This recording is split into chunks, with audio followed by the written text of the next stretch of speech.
안 된다라는 얘기를 많이 들었어요. 규모가 너무 크다. 너네 이제 시작해서 4명인데 그 4명이서 뭐 스테이션 만들고 로봇 타고 이거 타고 이거 어떻게 다 만드냐. 어차피 다 되지 않으면은 안 된다는 생각도 있었고, 나는 요것만 할 거야 라는 어떤 이렇게 되게 파편화된 접근 때문에 그 하나의 일을 온전하게 완전하게 해결하는 로봇이 없다라고 생각을 했거든요. 택배 당연히 로봇이 더 잘 나르지. 택배는 그거 당연히 로봇이 나르. 그걸 사람이 하면 안 되지. 그리고 로봇이 더 잘하는 게 당연한 세상을 만들고 싶어요. 안녕하세요. 3W에서 단지 내 물류 배송 인프라를 만들고 있는 최재원이라고 합니다. 2020년 3월에 처음 빌딩이 되어서 물류 문제를 해결해보자 생각하에 6개월 만에 택배를 나를 수 있는 로봇을 만들어낸 4명의 공돌이로 이루어진 3W입니다.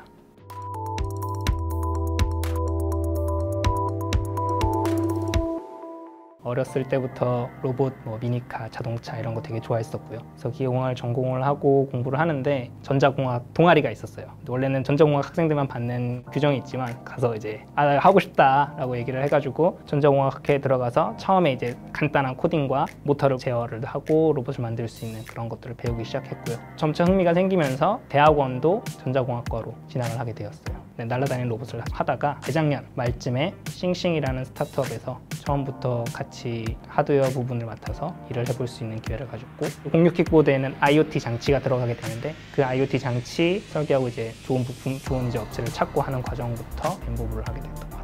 싱싱이 굉장히 이제 특수한 서비스인 게 그냥 밖에 나가면은 바로 우리 서비스를 이용하는 걸 실제로 눈으로 목격하고 전체 UX의 거의 90% 이상을 하드웨어를 탑승을 하면서 보내기 때문에 기계공학이나 전자공학을 전공했던 사람으로서 거기에 제가 생각하는 어떤 기술들을 집어넣고 내가 생각하는 하드웨어는 이런 거다, 이래야 된다라는 것들을 반영할 수 있는 기회들을 얻게 되어서 즐거움을 많이 느꼈던 것 같아요. 동시에 이제 두 번째로는 나도 할 수 있겠다, 해보고 싶다, 창업을 해야겠다 생각을 했었고, 싱싱을 퇴사하면서 그때는 명확하게 아이템이 없었어요.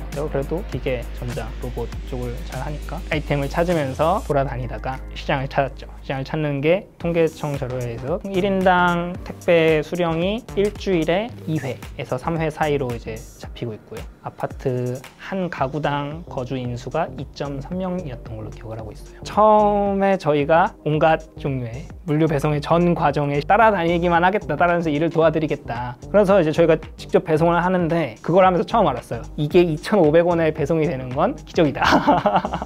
힘들었던 부분이 아파트 단지에서의 배송이었어요. 저희는 처음에는 아파트 면적당 가구 밀도가 높으니까 쭉 그냥 엘리베이터 타고 가서 터덕 하면은 효율이 굉장히 좋지 않을까? 꿀이네 이러고 해서 갔었는데, 실제 배송을 해보니까 엘리베이터를 대기하고 건물 안에서 그리고 단지 안에서 이동하는 시간이 물류센터에서 물건을 가져와서 단지 앞까지 이동하는 시간보다 훨씬 많았어요. 지상 주차장으로 못 가게 하는 아파트들이 굉장히 많아요. 그리고 지하 주차장으로 가야 되는데 처음 가면 다 똑같이 생겨서 굉장히 길도 많이 헤매고 주차도 해야 되고, 트럭 뒤에서 저희가 소팅도 해야 돼요. 그걸 찾고 비밀번호 들어가서 엘리베이터에 이제 대기를 하는데 이 대기 시간이 굉장히 길더라고요. 택배 배송을 하시는 분들에게 여쭤봤는데 그분들은 얼마든지 들 수 있다. 근데 무의미하게 시간이 허비되는 게 차라리 그 시간에 더 많은 물량을 채우고 이런 부분에 더 관심이 있으셔서 여기를 해결을 해야겠다. 현재 배달 로봇은 집어넣는 사람이 넣어줘야 돼요. 로봇한테 뚜껑 열고 넣어주고 그러면 로봇이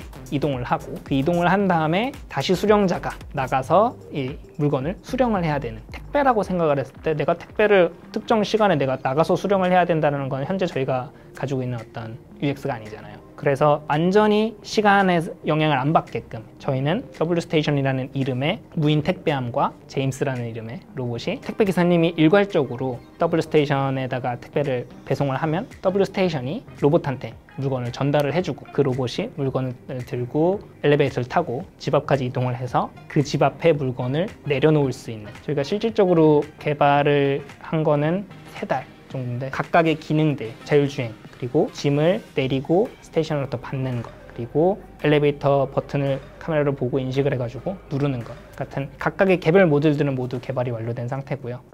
지금은 사람이 이거를 다 해야 되지만 사람이 여기까지만 나르면 여기서 동시다발적으로 마지막 배송이 이루어지게 된다면은 결과적으로 이제 고객들 입장에서도 평균적인 택배의 수령 시간이 짧아지게 되는 효과를 가져올 수가 있고요. 커스트가 이제 인건비보다 더 저렴하게 우리가 제공하게 되었을 때 더 싸게 배송할 수 있게 되고요. 처음에는 로봇이 물체만 덩그러니 해서 얘가 이제 돌아다니기 시작하면은 사람들이 되게 이제 막 써도 되는? 약간 이런 인식을 처음에는 가지게 되는 것 같아요. 근데 그 백단에서는 모든 사람들이 인터랙션을 하고 있거든요. 실제 관제를 하고 있고 관리를 하고 있고, 그냥 로봇을 돌아다니는 걸 봤을 때 아, 이게 엘리베이터다 라고 생각을 할 수 있게끔 저희가 인식을 만들어야 된다고. 저희 엘리베이터에도 갑자기 뭐 이렇게 해코지를 하거나 그러진 않잖아요. 그런 인식적으로 저희가 같이 고객들과 개념을 만들어 나가야 된다고 생각을 하고, 로봇 같은 경우에 기술이 뭔가 하나만 해결이 됐다고 해가지고 막 진척이 되지는 않거든요. 배터리 성능도 좋아져야 되고, 알고리즘도 나와야 되고, 통신도 빨라야 되고, 여러 가지 조건들이 맞아줘야지만 이제 로봇이라고 하는 기술이 나올 수가 있는데, 다양한 기술들이 굉장히 지금 물이 차오르고 있고, 진짜 실질적으로 어떤 물리적으로 우리한테 가치를 제공해 줄 수 있는 로봇들이 나올 수 있는 시대가 정말 멀지 않았다. 이세돌이랑 알파고랑 했었을 때 그전에는 로봇은 사람을 바둑을 못 이기지 하다가 지금은 사람은 당연히 바둑을 못 이기지라고 바뀌는데,